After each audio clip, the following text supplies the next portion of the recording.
Good morning, good morning, good morning, and welcome to another edition of Think and Grow Rich Live. So excited to be with you all here this morning, folks. My name is Dr. Peter A. James, and I am here with you on another Saturday morning in 2025 as we dive into the topic of desire. Desire. And this desire chapter of Napoleon Hill's Think and Grow Rich text is such an important one because it is the backbone of everything else in this text, and also the backbone of everything else in your life, in your goals, for your objectives. Without desire, so much doesn't happen. So much is not seen through to the end. But I'm not gonna keep pontificating.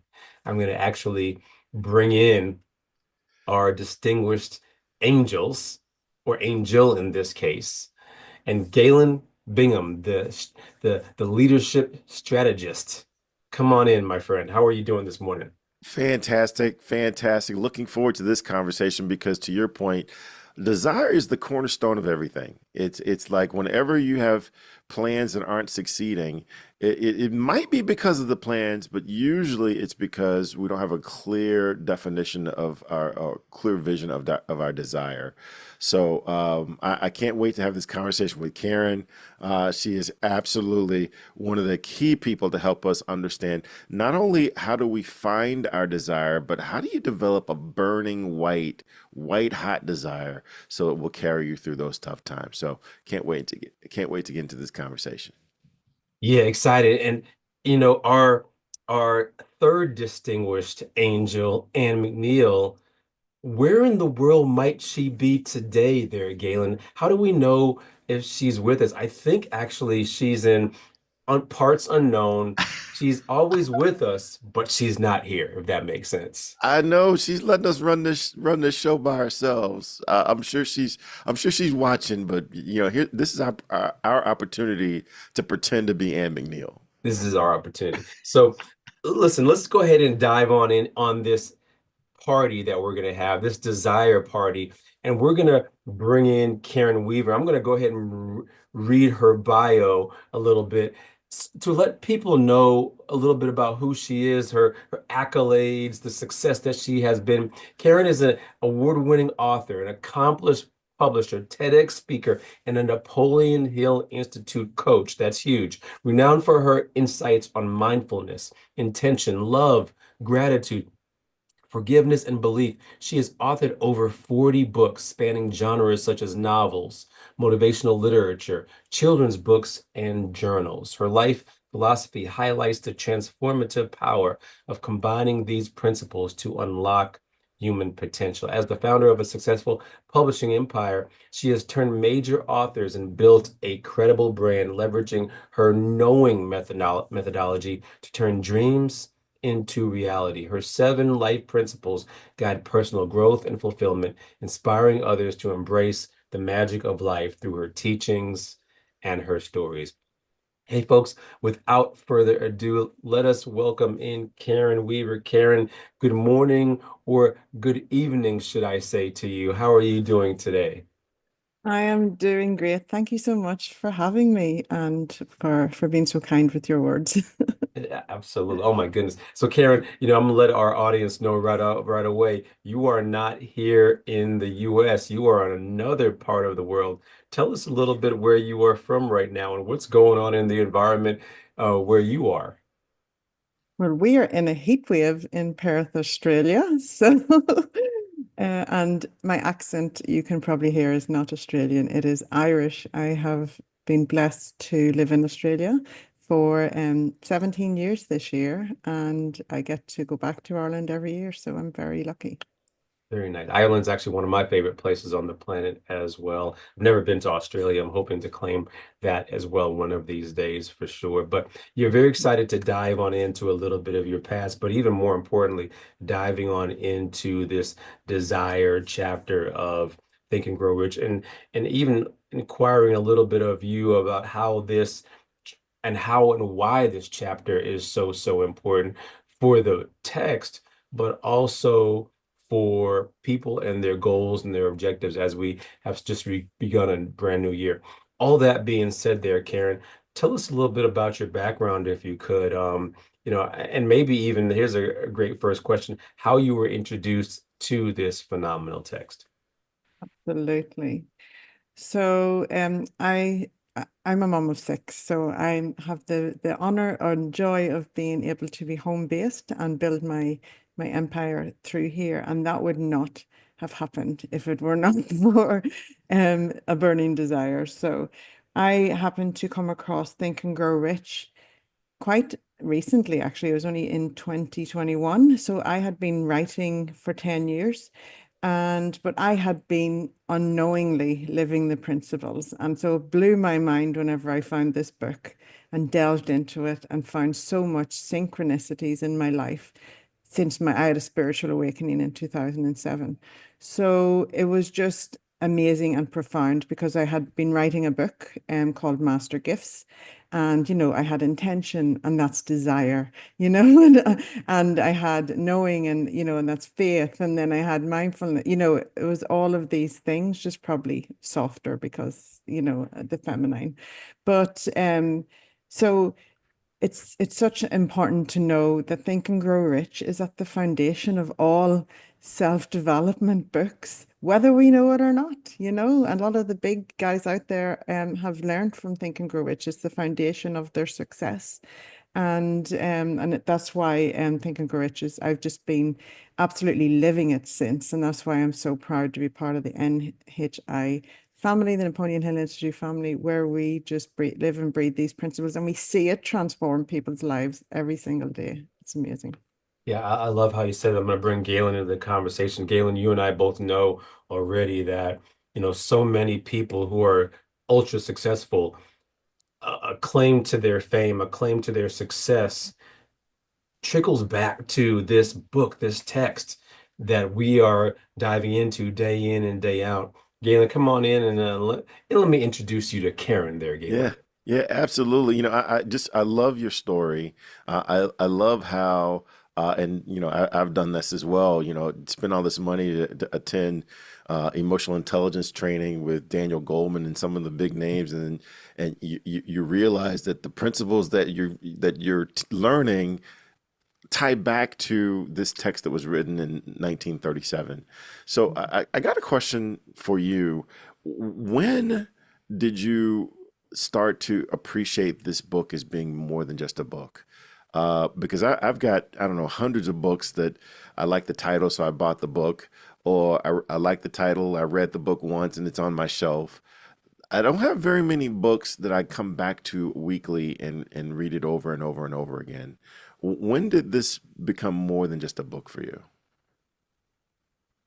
Think and Grow Rich is a book that you will study for life. It will always be with you. Look at Bob Proctor. Bob Proctor walked around with this book and read from it every single day, learned from it. You're always learning.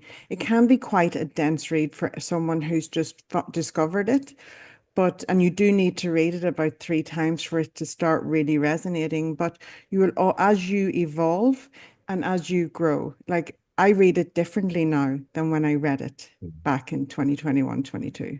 I'm reading it then was like discovering a treasure trove.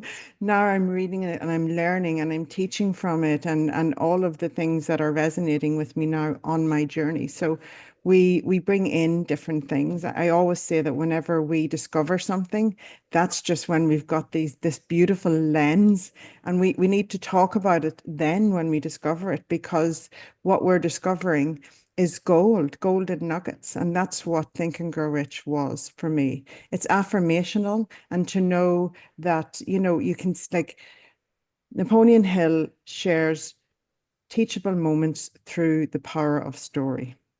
I Mhm. show up every single day for the power of story.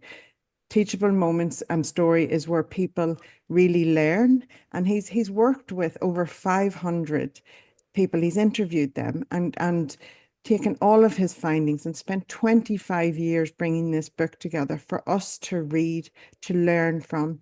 And that is why it stands the test of time.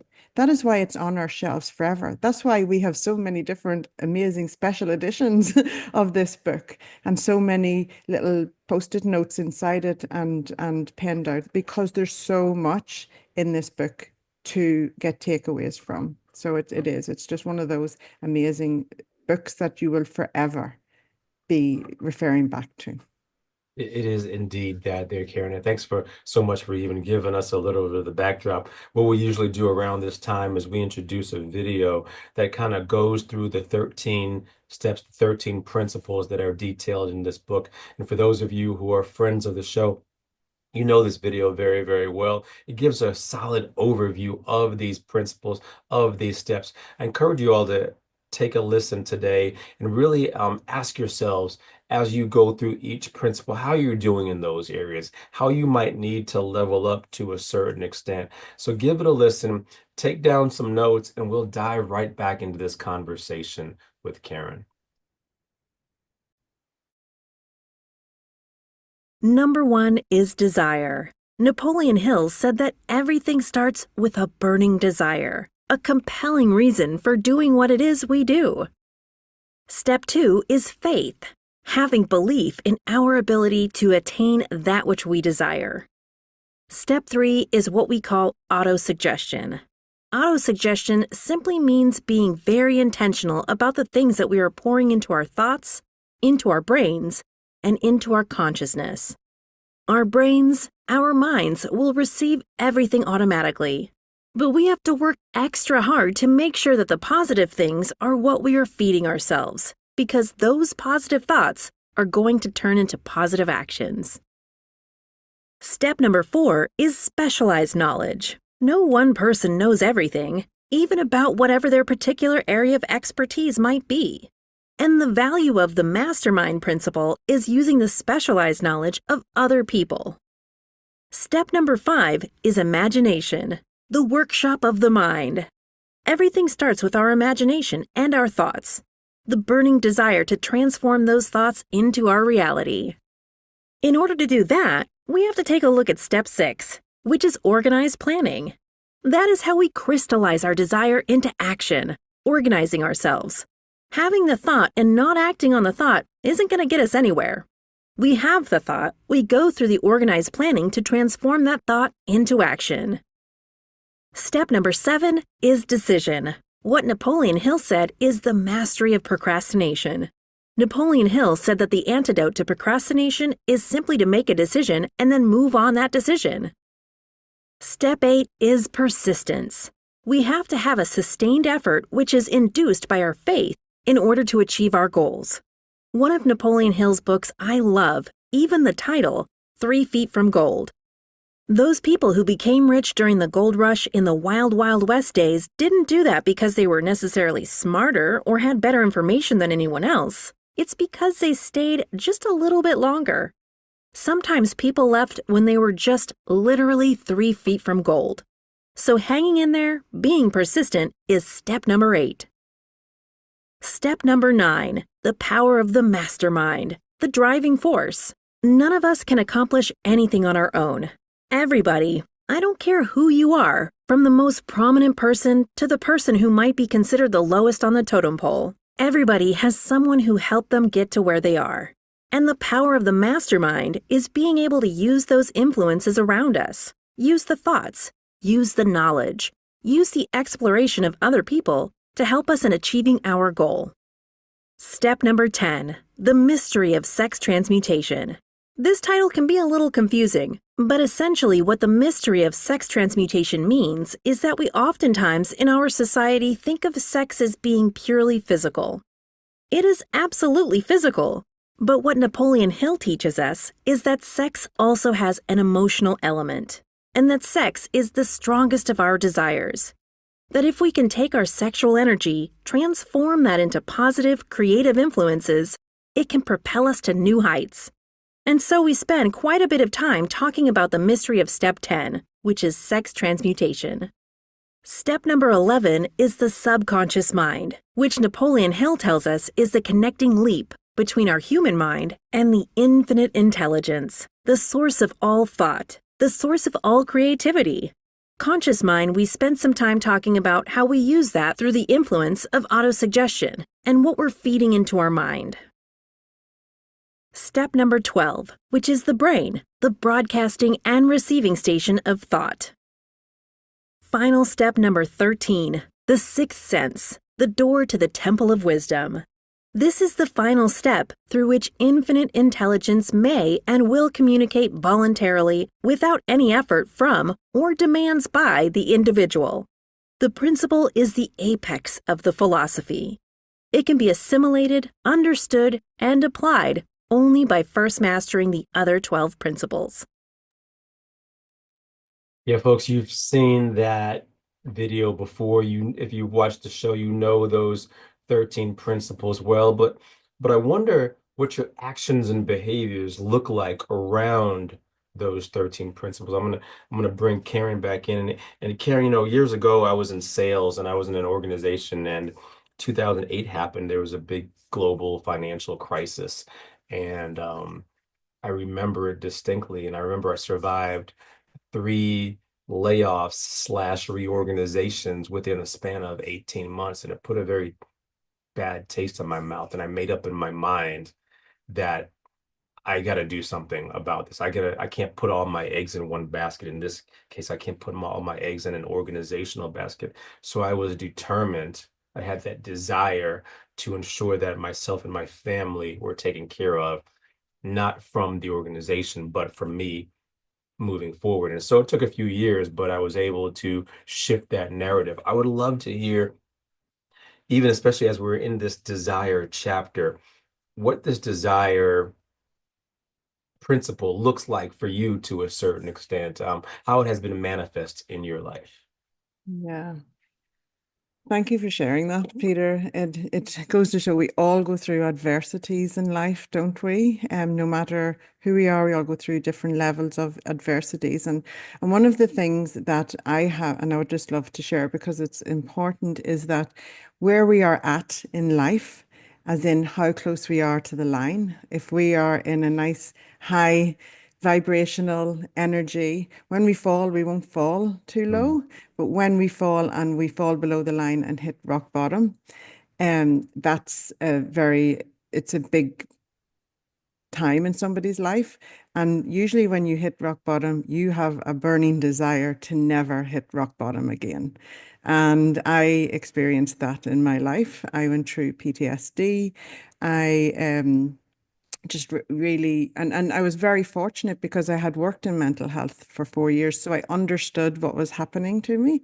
I didn't like it, but I understood it. I didn't fear it, and so I took every day to come out of it. And so I was in it for about a year, and then all of a sudden, this gleaming light came into my life, and I found out I was pregnant for twins, which was beautiful. I just loved it. And then the next week I lost them and it broke my heart. So I remember, but the thing was with PTSD, you don't feel anything. You're numb. You can't feel emotion. How can you attract things into your life if you're not able to feel emotion and you're just in survival mode?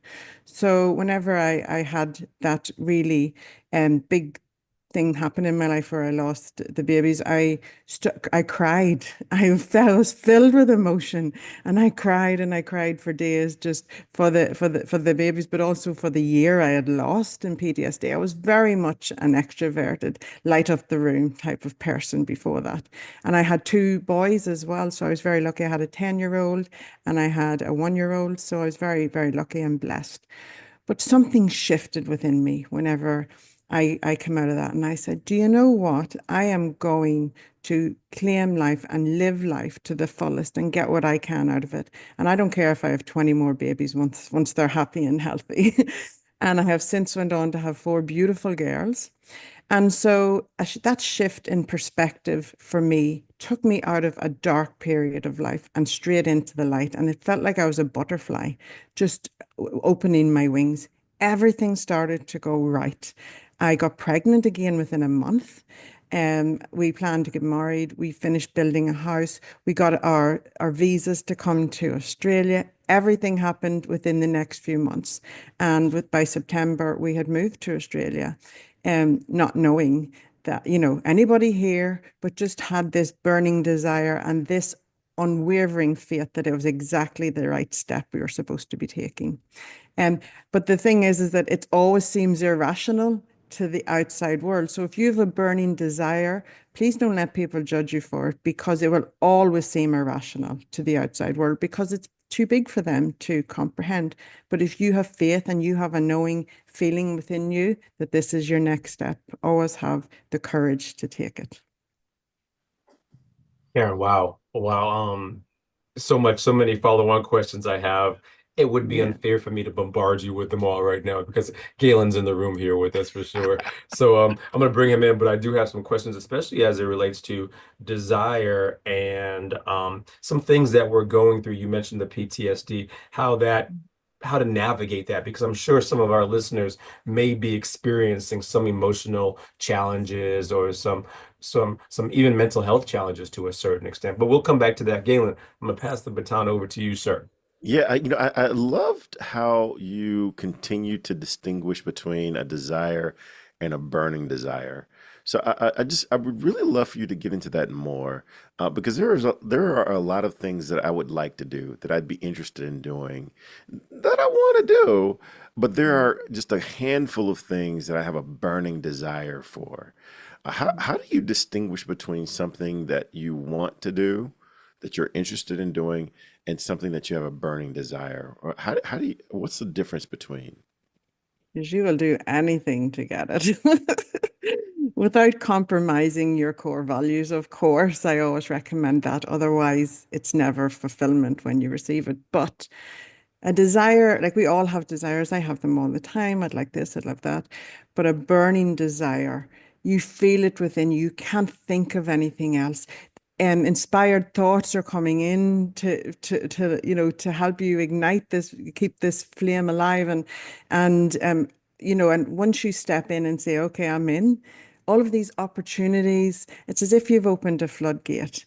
And that's why you need to understand that a burning desire and putting it out there and acting upon it, the universe listens. It brings you, it gifts you what it is that you're calling in.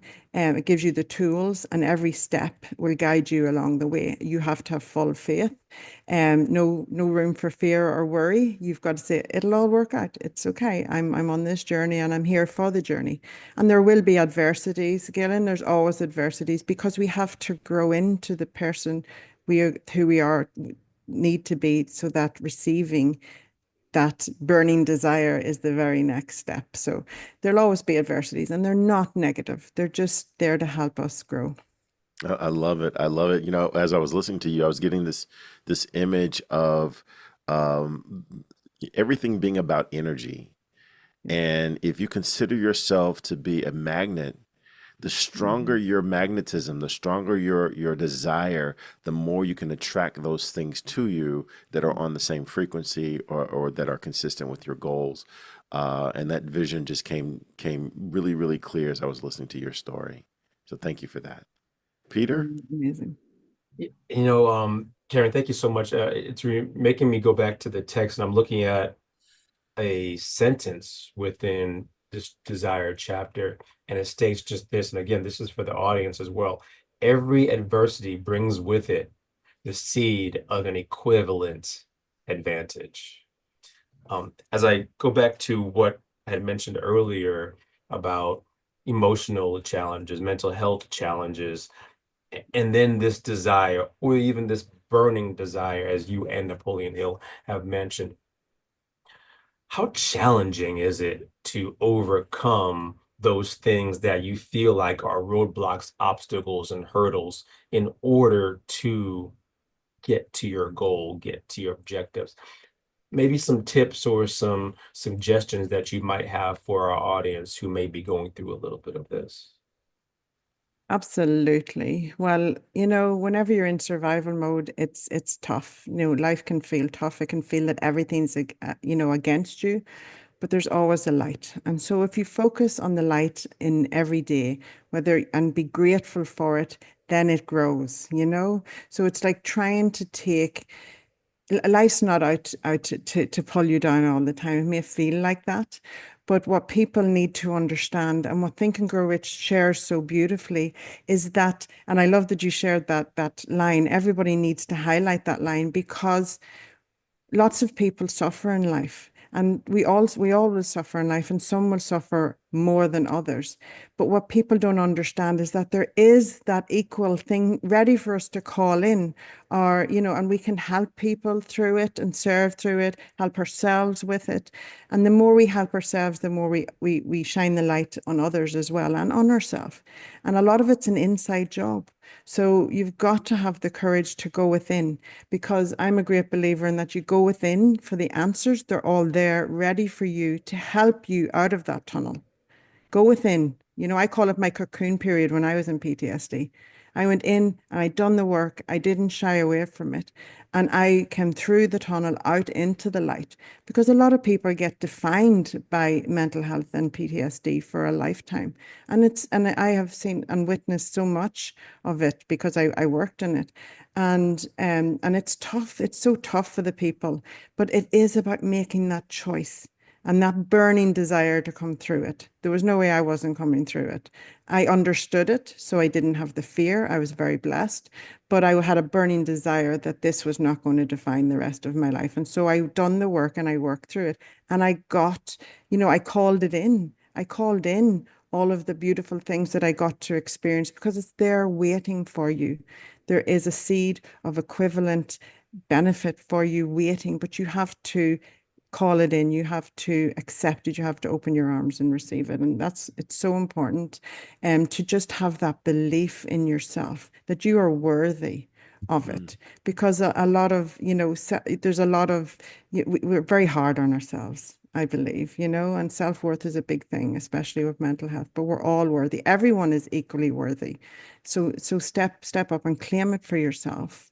Please do. Please do. And if you don't have belief in yourself, borrow someone else's belief in you, because there will be someone around you that believes in you. I have had people believe in me and see things in me, and I'm going, oh, wow. And I'll just grab that and run with it. That's how I wrote my first book, was with someone else's belief in me. I never thought I wasn't good at English at school.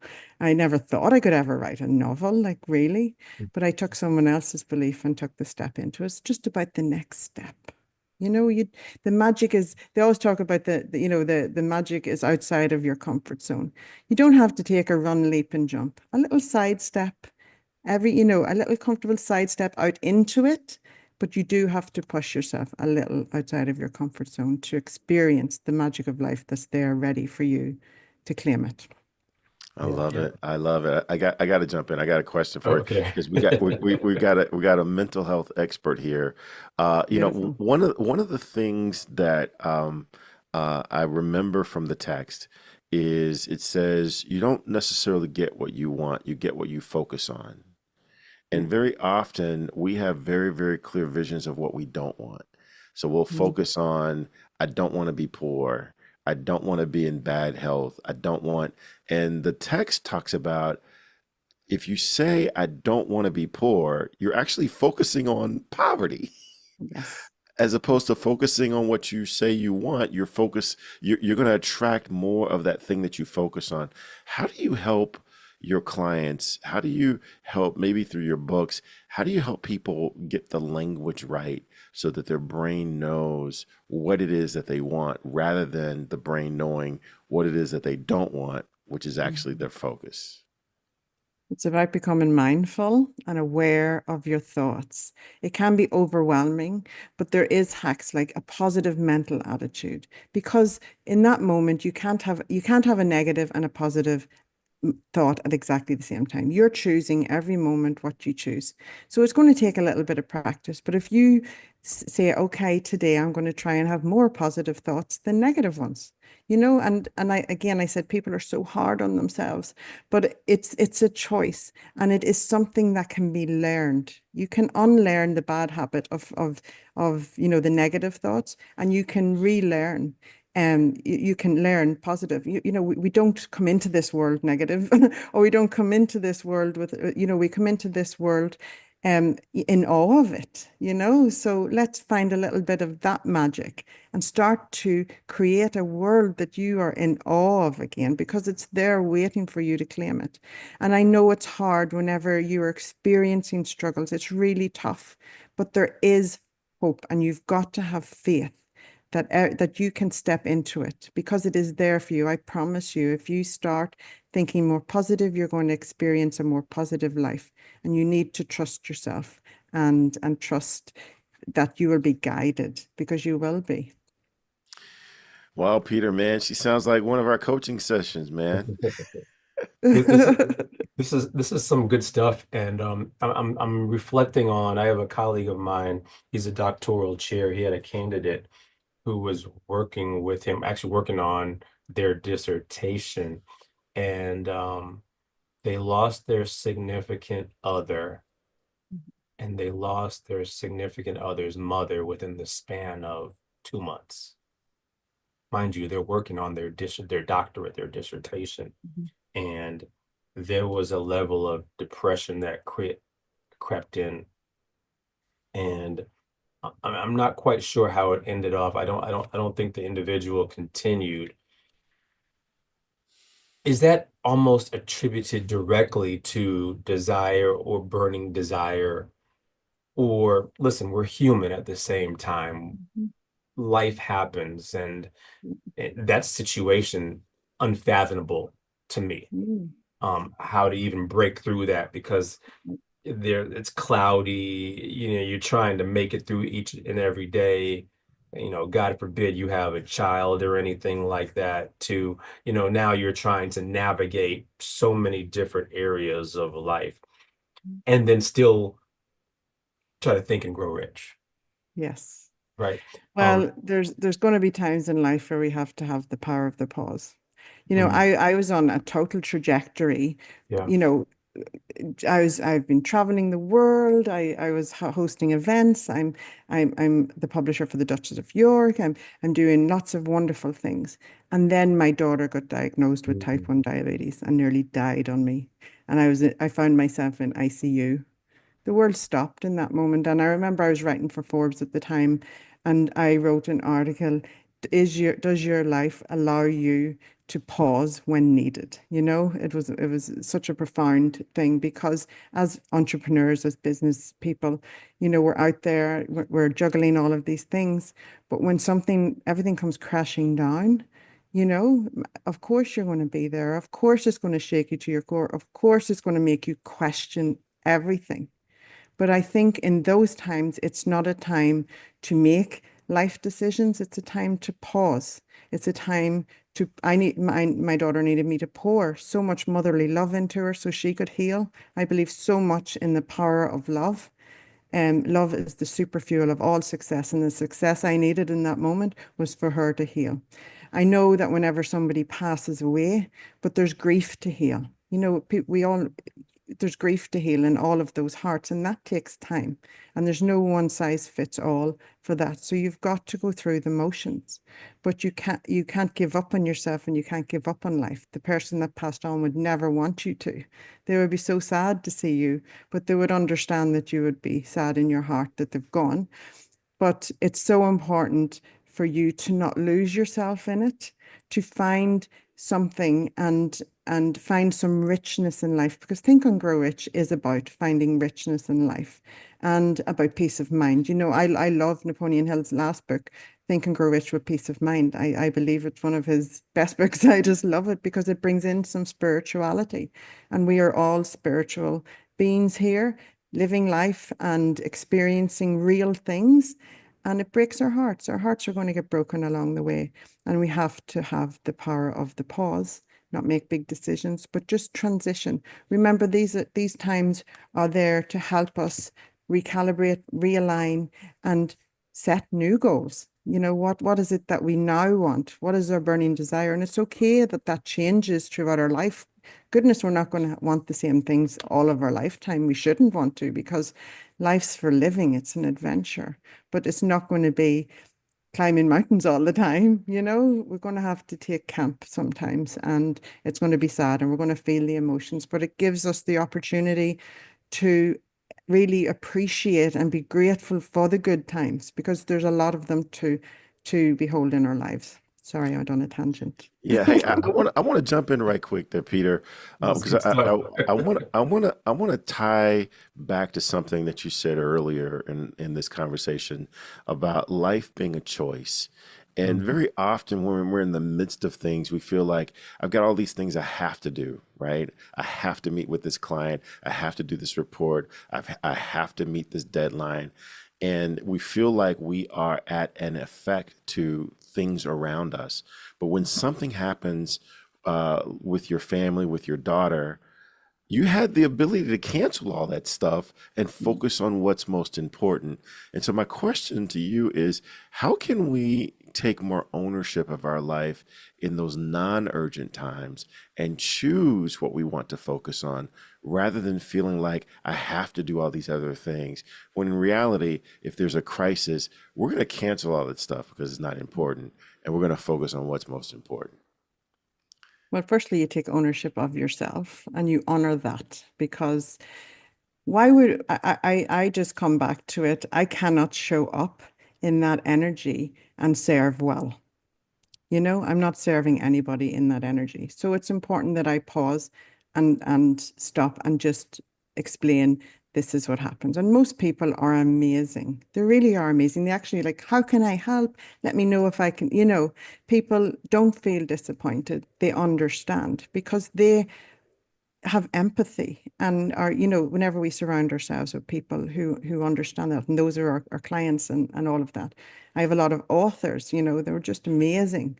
And and I have an amazing team as well that that picked up some of the slack.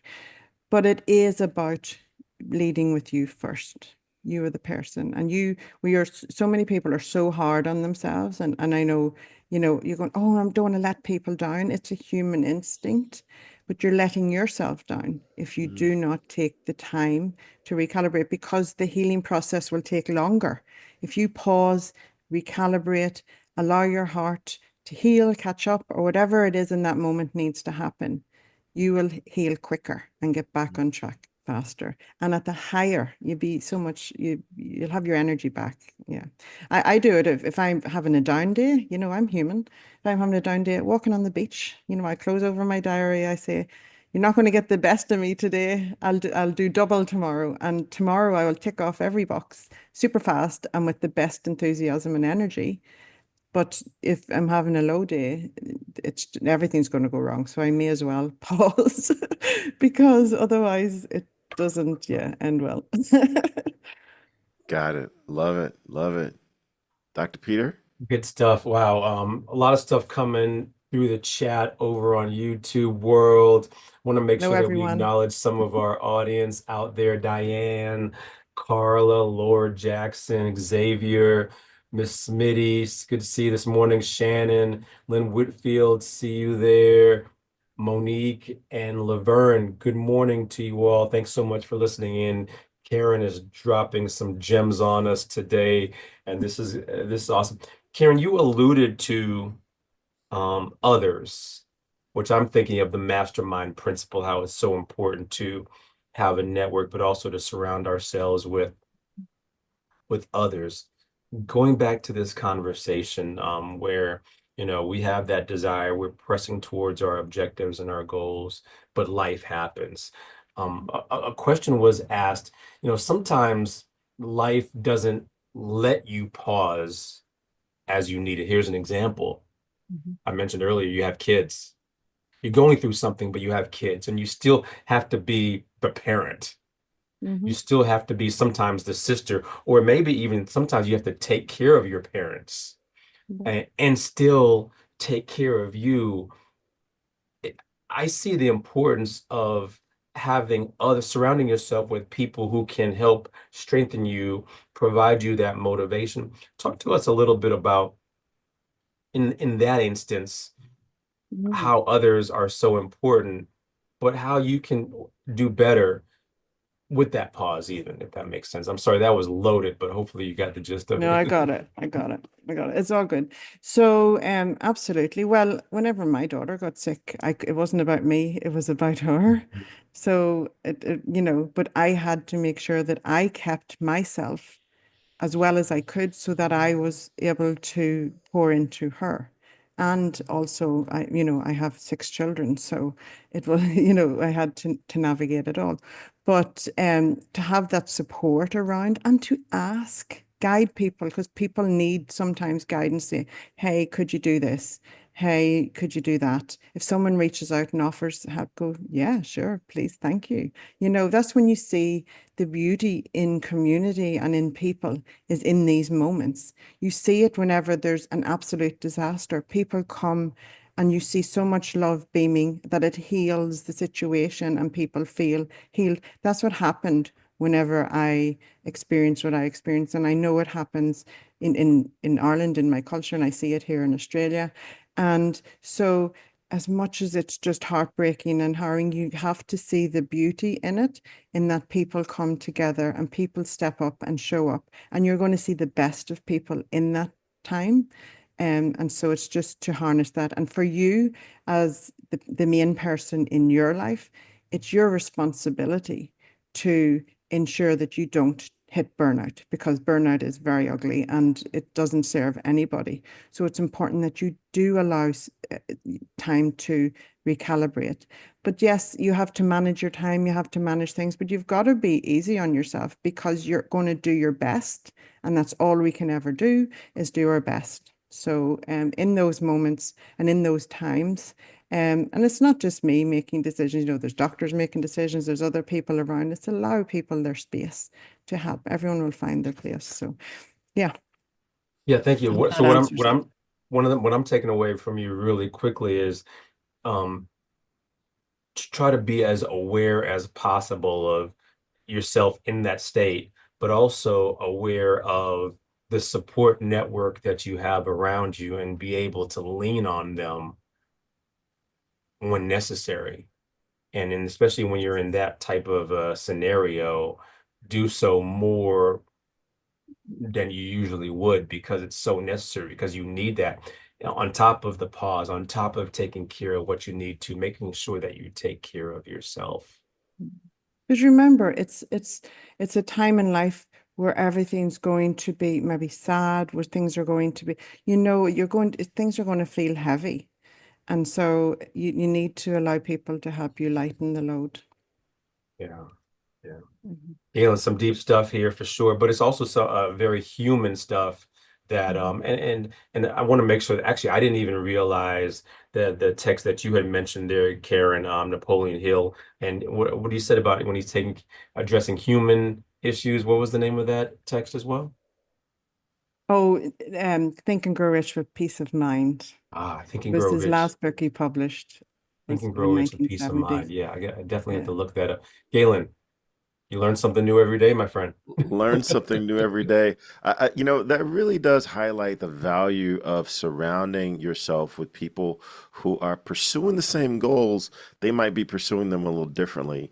One of the places that I book on my calendar at the beginning of every year, I always book this at the beginning for the next year, and that's to attend the annual meeting. And calls this the annual meeting for your life. And the thought is to think of yourself. What if you were to think of yourself as a publicly traded company, and you've got Mhm. stakeholders, and every year you've got to come together and say, these are my plans for the upcoming year. And before they can buy into your plans for the upcoming year, they want to know, well, what did you do last year? And so you've got to come with your life in writing, to share what you did the previous year, what are your goals for the upcoming year, and have people speak into the power of what your plans are and help you celebrate what you've accomplished. This is a picture from this past year, or for this year, actually, January 3rd and 4th, we all got together in Boca Raton.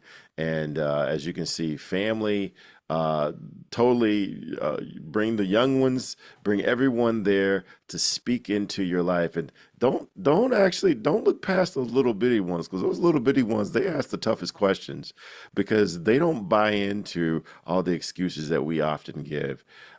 So make plans to join Ann McNeil's annual meeting. It's usually the first Friday and Saturday of every year, where you get to speak into your plans for your life and celebrate your successes for the past. So definitely worth putting on your calendar. Galen, let's stay on that very really quickly. The annual meeting that many of us attended, you and I both attended for sure, and we definitely see the value of it, especially as it correlates to the desire. I mean, this is for you there, Galen. Um, how does your desire correlate with this meeting and your attendance there? What's the tie-in? Yeah, yeah. I'll tell you. Well, I'll tell you the benefit that this annual meeting process did for me. When I first started going, I had my hands in a lot of different things because I could do a lot of different things. I could be a keynote speaker. I could be a consultant. I had a retail business. I wrote a book. Right. I had my hands in a lot of different things, and it was this group of like-minded people said, "Yeah, you can do a lot of things, but what should you be doing, right? What's that thing that if you don't do the way that only you can do it, it might leave a hole in the universe?" And it was that level of clarity that helped me to understand that my purpose for being, the reason I was created now and not 20 years from now, is so that I can coach executives and help executives bake success into their work in life. And it's that clarity that hones in on what I was here to do, as opposed to all these things that I could be doing. Quite honestly, all those other things are distractions. They're distracting me for the purpose for my being here. And that's what that annual meeting helped me to understand. Yeah, that's awesome. That's awesome. Karen, I want to bring this back to you. You have been a success. You are a success. What does success and desire look like for you in your future? Oh, I love that question. And I just want to say, Galen, I can feel your burning desire for that. I just love it. And that's it. When you get clear on it and you're able to fuel it, it just gives you so much freedom, doesn't it? It's just so special. Just amazing. So for me, I believe that everybody has their own definition of success. Everyone should have their own and know what it is for them. It's an inside answer. It's not what people expect of you or what they want for you or what you believe that will make everyone else happy. It's what you want to experience. I live my dream life. It could be someone else's nightmare. I love that I have six amazing kids. They're from 9 to 28. I love that I get to write novels. It lights me up whenever I write a book. It lights me up. I just love starting my day that way. I love at the moment being part of the NHI, and they do a self-discipline camp in the morning. And I lead the Australian one at 4:30 every morning, and I love it. It just sets my day up with gratitude. I write down my goals, keeps me focused, keeps me just energized. Those types of things, doing life and achieving things and getting to spend, like we're in school holidays here in Australia until February, and I'm able to spend my days with my kids and do fun, creative things. For me, that's success. And one of the things that I just want to share with everyone, because it really works for me, is I declutter every term. Mental declutter as well as physical declutter. And it creates space. And you let go of things that won't serve me in the next term. I suppose people would call it a season of life.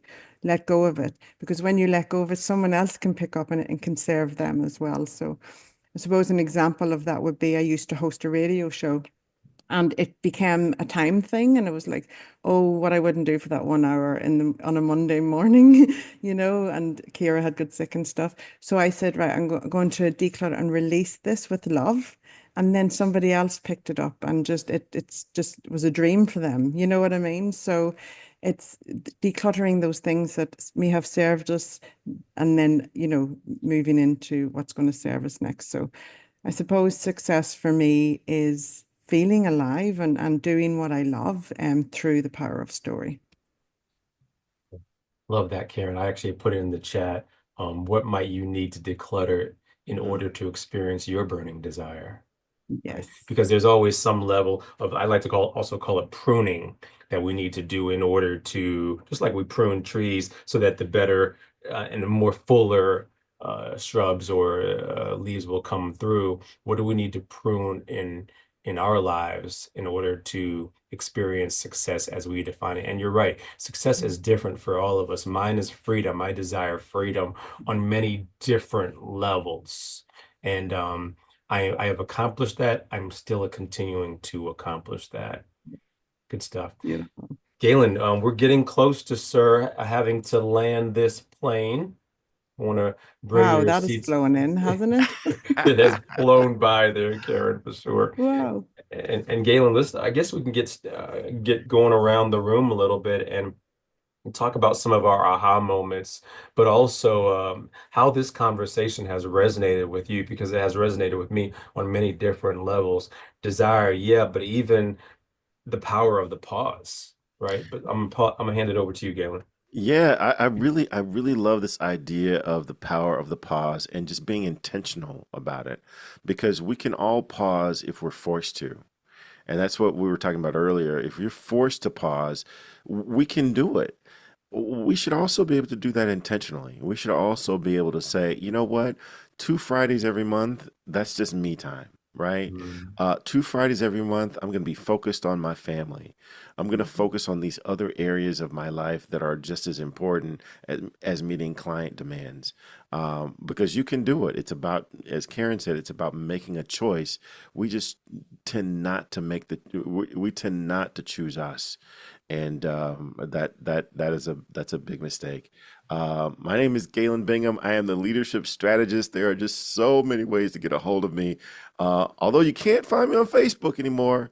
This past week, I decided not to be on Facebook. I deactivated my account, so you can't find me on Facebook. But you can find me if you go to my website, killglobalcoaching.com or galenbingham.com, and you find everything, including access to my podcast, Whiskey, Jazz, and Leadership, where we talk to leaders all over the world about the whiskeys they drink, the music they listen to, and what they believe it really takes to be an effective leader. And I double dog dare you to try us at least once, guarantee you that you will find something that can help you get at least one step closer to your dreams. This has been an incredible conversation. Karen, I just really enjoyed your energy and glad that you were able to join us. Thank you so much for having me, guys. It is an absolute joy to be here, and I hope that my story and that everyone finds their burning desire and creates the beautiful space for it to come in for landing, because everyone deserves to feel that feeling within them and then to act upon it, make it happen. Beautiful. Here, we're going to come back to you to finish off the show in just a little bit. I want to talk about a little bit about what I've digested through this conversation, which has been a whole lot. And part of it has, part of it is it's easy for me to lean into this desire or lean into this burning desire. What resonated for me with this conversation, sometimes I don't pay enough attention to what I might need from a holistic perspective. And this conversation has allowed me to not just feel like I always got to be going, going, going, but I need to pause to make sure that I'm smelling the roses, taking care of what I need to take care of, whether it's loved ones or even my health, and and making sure that I'm better prepared, setting myself up for better success for that desire. But I gotta take care of what's important during this process for sure. Hey folks, my name is Dr. Peter A. James. I am the high performance coach helping you to shift your mindset. Very similarly, you can find me on LinkedIn primarily, or you can go to shiftyourmindset.com, where I'm challenging you to and asking yourself, how can you think a little bit differently? Even as we've discussed today, how can you think a little bit differently about, your year coming up, your life, and how can you even think a little bit differently about pausing when it may be necessary, and leaning on those around you who have your best interest in mind in order to pause. If you've never considered it on this level, perhaps now is the time to implement this as you continue to move forward. So keep pressing on, keep doing what you need to do as you move forward. And listen, make sure you come back next week so you can hear some more of what we're talking about. Karen, I want to come to you now, and as you get ready to help us land this plane for sure. One of the questions that also came in the chat is a little bit of what you have addressed already, but I want to remind our audience a little bit. And Lynn says, hey, and I think this was more of a question for Lynn, but I'm also going to pose it for you. What makes you want to get up in the morning, right, every day?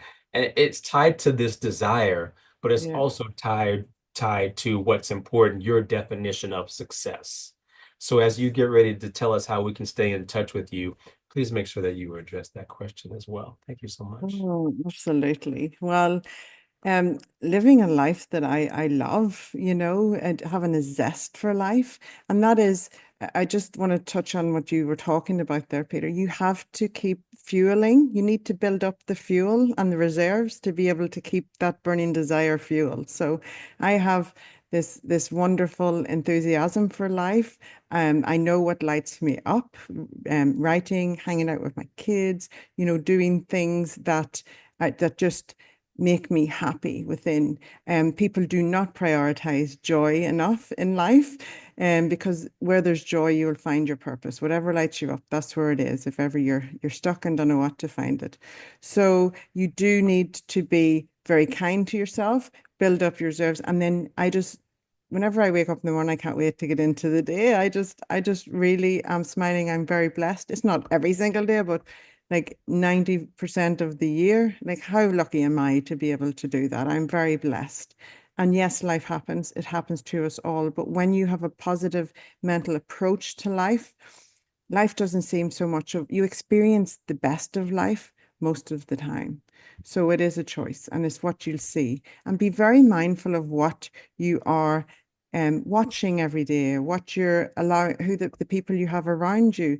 Protect your energy. Your energy is your fuel. Your energy is everything. So make sure that you do that for yourself. It's so vitally important for you, but for everyone around you. Because for me personally, I just want to be the best mom. I want to be a great writer. I have all of these things I want to achieve, but I have to make sure that I'm taking care of me so that all of that happens. So yes, that's so vitally important. So yes. So how do we stay in touch with Karen as we move forward? Yeah, well done, Galen, on leaving Facebook. I hang out on Facebook. I'm there. I've been there for quite a while, but I'm also on LinkedIn, and you can go to www.kpwofficial.com.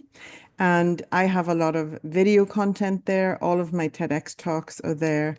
The one that I would love you to watch is The Forgotten Art of Enjoying Life. That was the one that I love doing the most, and everyone benefits from the most. I have, this is my signature book, Master Gifts. There is a link for a free copy. I think Peter has it. He's going to share it. And this is the printed copy if you want to grab a copy. Master Gifts, there's 7 master gifts: mindfulness, knowing, intention, gratitude, love, forgiveness, and belief. And I lived a year of each.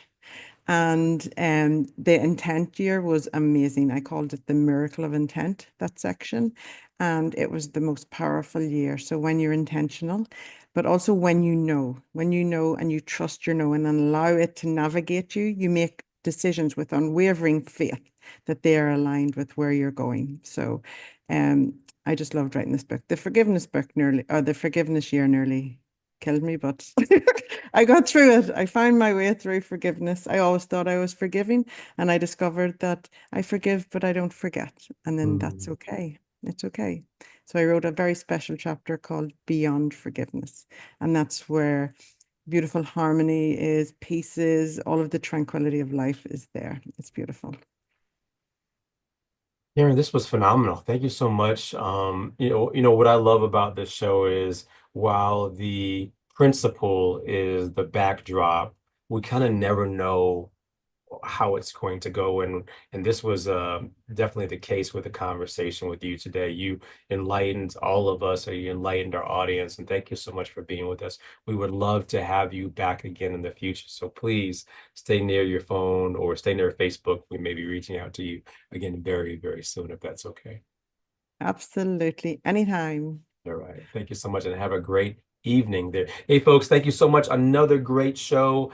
Listen, same time, same channel next week. Please come on back as we continue on this desire principle, but more importantly, as we continue to navigate through Think and Grow Rich. Until next week, continue to think and grow rich. Take care.